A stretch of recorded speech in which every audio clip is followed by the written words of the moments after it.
Bon. Eh bien, sachez que je vais vous spoiler dès les premières secondes de la vidéo. Le fait est que c'était inévitable, comme le dirait Thanos. On va parler du chapitre 2 de la saison 2 de The Last of Us, que j'ai trouvé en un mot. Voilà, ce sera mon mot. Je l'ai trouvé vraiment très moyen pour un épisode aussi particulier. Pour le coup, c'était vraiment pas ce à quoi je m'attendais. Alors sachez que je ne vais pas faire le puriste en disant non mais attendez, mais c'est pas comme dans les jeux parce qu'en vrai j'en ai rien à faire. Et deuxièmement, j'ai si peu joué au jeu que je ne pourrais pas me permettre de dire ça.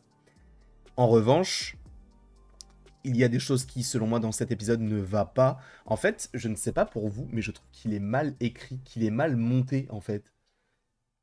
Alors j'entends que tu veuilles aller vite et que de toute manière, dans les prochains épisodes, tu nous raconteras ce qui s'est déroulé avant. Mais en même temps, bah, je trouve ça dommage, en fait. Je trouve ça pas fou, l'épisode en question. Et bon, bah, on est dans une partie spoiler, donc vous savez que Joël meurt. Mais revenons sur la semaine très particulière de Pedro Pascal. Du dimanche au dimanche. Date américaine, puisque là, on est lundi, mais l'épisode aux États-Unis est sorti dimanche. Dimanche dernier, épisode 1 de The Last of Us. Ok. Ensuite, qu'est-ce qu'il y a eu? Il y a eu le trailer du nouveau film d'Ari Aster, je crois que ça s'appelle Eddington. Donc il est dans un trailer. Ensuite, je crois que c'était jeudi. Jeudi, il était dans le trailer des 4 Fantastiques. Vendredi ou samedi, je ne sais plus, mais je crois que c'était vendredi. Il y a eu le panel de la Star Wars Celebration où on l'a vu avec l'habit de Mando. Et donc dimanche, là, aujourd'hui, il meurt dans la série The Last of Us. Ça a été une grosse semaine pour lui. Alors, sachez que The Last of Us, enfin, Joël, tout ça, il reviendra. Enfin, il est mort, mais il va y avoir des flashbacks. Parce que tu peux pas te permettre de le tuer de cette manière-là si, bon, tu nous proposes pas des choses qui se sont déroulées avant, etc. Sachant qu'on sait pas vraiment pourquoi il ne se parle plus avec Ellie, même si on le sait en soi. Mais bref, pour moi, il y a d'énormes problèmes dans cet épisode-là, même s'il y a de bonnes choses, et pour moi, la meilleure chose, c'est ça. Pour moi, c'est... Alors, je ne me souviens pas d'avoir fait cette scène-là dans le jeu, donc je suppose que c'est une nouvelle scène. Vous allez me dire, mais tu te renseignes pas? C'est une critique à chaud, et je m'en moque de savoir ce que les gens en ont pensé, ou ce que les gens disent par rapport à quoi c'est en lien, etc. Moi, je vous fais ma critique après l'épisode. Si c'est dans le jeu, tant mieux. Si c'est pas dans le jeu, tant pis, je m'en moque. Mais en tout cas, si on parle de la série uniquement, j'ai beaucoup aimé cette scène-là, qui m'a fait un peu penser aux belles années de The Walking Dead, avec le côté de la forteresse, le côté des infectés qui commencent à arriver. J'ai beaucoup aimé la scène justement avec ce personnage, donc le frère de Joël, qui va affronter une sorte de colosse. Oh, j'ai trouvé ça vraiment très stylé. On s'inquiète pour lui, même si en vérité, il n'y a pas de quoi s'inquiéter. Mais j'ai trouvé que cette scène-là était plutôt intéressante, bien coordonnée, bien chorégraphiée, crédible aussi par rapport aux règles, etc. Mais là où je trouvais que ça allait un peu vite, c'est le côté de, bah, on vous rappelle les règles aujourd'hui, et boum, en fait, toutes les règles qu'on vous a évoquées au début de la vidéo, enfin au début de l'épisode, on va les utiliser dans l'épisode. J'aurais possiblement aimé, tu vois, qu'ils mettent cette scène-là au début de l'épisode 1. Tu vois, pour dire, bah voilà ce qu'il faut faire. Et dans l'épisode 2, bah t'as pas besoin de le rappeler parce que là, la manière dont il le montre, c'est que, bah, il va forcément y avoir quelque chose. Donc il n'y a plus vraiment de suspense, quoi. Après, encore une fois, l'assaut des infectés, je le trouvais plutôt intéressant. Le côté du colosse qui va servir de bélier, ça fonctionne plutôt bien. Mais dans sa globalité, oui, j'ai trouvé l'épisode vraiment coupé de manière trop aléatoire. Qui, en fait, dans sa manière de faire, je parle même pas de la scène avec Joël. Je parle pas du tout de ça. Je parle de tout ce que cela englobe. Je trouve que ça va trop vite. Je pense qu'ils auraient pu, avec tout ce qu'il y a du côté de l'univers de The Last of Us, ils auraient pu faire en sorte que cet épisode-là soit je sais pas, le troisième ou le quatrième. Sincèrement. parce qu'ils auraient très bien pu regarder l'épisode 1. C'est un peu un mélange de ce qu'on a après la mort de Joël et avant, même avec des choses qui ont été rajoutées, pardon. Donc, il y a des choses qui fonctionnent bien, il y a des choses qui ne fonctionnent pas bien. Ne venez pas attraper ma veste hein, dans l'espace commentaire en disant mais t'as rien compris, moi je m'en fous. Sincèrement, je m'en moque. Moi, je vous donne uniquement mon ressenti et totalement honnête, tu vois. Moi, si j'avais vraiment aimé, j'aurais été, mais waouh, c'est incroyable et tout. Je ne dis pas que l'épisode n'est pas bon, parce que cette scène-là, je l'ai beaucoup aimée, il n'y a pas de souci, mais pour moi, il y a de gros problèmes. Après, évidemment, il y a des scènes qui feront plaisir aux fans, je pense, notamment cette scène-là où, dans le jeu, on doit justement passer en dessous le grillage. Mais moi, j'ai un gros problème, et bah, c'est avec Abby, en fait. C'est avec Abby. Je ne sais pas, j'y crois pas. Elle me fait pas peur dans sa manière de jouer. Je sais pas, je la vois pas comme une menace et surtout, bah là c'est normal, mais je vois pas comment est-ce qu'on peut l'apprécier.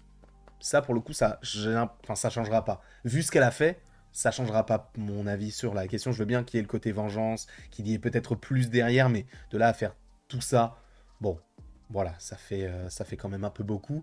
Alors je dis pas que Joël n'a pas ses torts, évidemment, et je pense qu'il a fait plus que ce qu'on connaît aujourd'hui, mais j'aime pas le personnage d'Abby.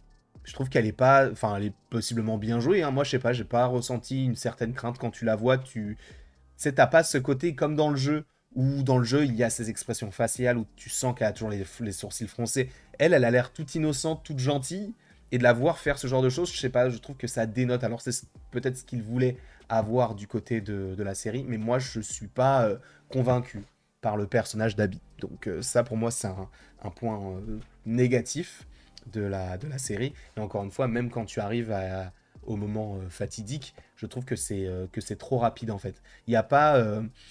j'ai l'impression qu'en fait il manque 2 ou 3 scènes. Alors tu vas me dire, mais ça va en vrai. Ouais, mais ça te permet de mieux coordonner ton épisode. C'est-à-dire que là, on va avoir Ellie qui va être à l'endroit où il y a ces substances illicites. Enfin, ils vont recevoir un appel en disant, bah voilà, a priori, il pourrait être là, enfin, on l'a perdu depuis ce temps-là, etc. Elle retrouve les chevaux, tout ça. En fait, ce qui aurait été plus sympa, c'est de plus découvrir Ellie, peut-être se tromper, aller à un endroit et se dire, ah mais non, attends, c'est pas là, et là, elle voit les chevaux au loin, elle y va, elle reconnaît, tu vois, 2 ou 3 scènes qui te permettent de mieux intégrer l'arrivée d'Ellie, ça aurait été plus sympa. Tu vois, je trouve il y a des manquements dans la manière de faire. Alors tu vas me dire, oui, mais alors tu dis ce genre de choses, mais quand tu parles de Marvel ou de Disney de manière générale, tu n'as pas forcément ce genre de choses à dire, alors qu'il y aurait des choses à dire. C'est vrai. Et pourquoi est-ce que je ne le fais pas? Parce qu'on ne joue pas dans la même catégorie avec The Last of Us et les séries Marvel. The Last of Us fracasse 99% des séries Marvel. Hein. Je le reconnais, il n'y a aucun souci. Mais je juge justement par rapport à ce qu'on nous propose. Tout simplement. Je peux être extrêmement critique sur un épisode tout pourri d'une vieille série Marvel, comme je peux être très critique aussi d'une très bonne série telle que The Last of Us. Donc pour moi, ce n'est pas parce que la série elle plaît, que tout le monde l'aime et tout, que je suis forcé de l'aimer.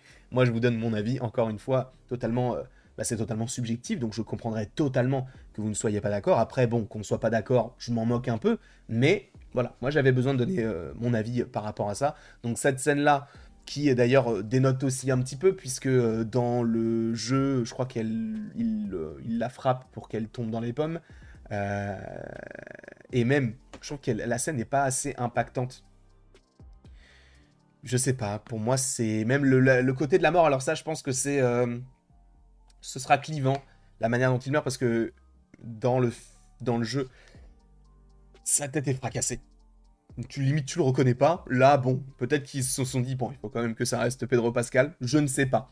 En tout cas, moi, ça m'a pas forcément trop dérangé ce moment-là. Je me suis juste dit, bon, bah, c'est une liberté qui est prise, mais c'était pas si grave que ça. Mais donc, dans sa globalité, pour moi, cet épisode était très moyen. La seule vraie chose positive que je ressors, c'est la scène de l'invasion.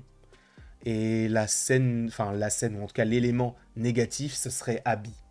Parce que, encore une fois, Abby, je n'y crois pas une seule seconde. En tout cas, Sachez que c'est totalement subjectif, cela n'engage que moi, donc ne venez pas m'attraper ma veste en disant non mais n'importe quoi, moi j'ai la vie universelle. Non, personne ne l'a de toute manière, que ce soit toi, moi ou quelqu'un d'autre, personne n'a la vie universelle. Donc tout ce que je vous demanderais, c'est de rester bienveillant dans l'espace commentaire, même entre vous. Parce que du coup, c'est aussi un lieu où on peut se sentir en sécurité dans l'espace commentaire sans pour autant se sentir jugé. Et si je vois des jugements, il y aura des suppressions de commentaires, quoi. Si on est méchant avec les uns et les autres dans les commentaires, ça. Voilà. Juste, on reste dans la bienveillance. J'ai envie que bah, vous passiez aussi un bon lundi de Pâques. Et ça passe aussi par ne pas être frustré d'un épisode. Voilà. Je ne sais pas ce que vous en avez pensé, donc n'hésitez pas à me le dire dans les commentaires. N'hésitez pas non plus à aimer, à partager et à vous abonner si ce n'est pas déjà le cas. Et après tout ceci, il ne me reste plus qu'à vous dire à la prochaine pour la prochaine. Et encore une fois, passez une très très belle journée.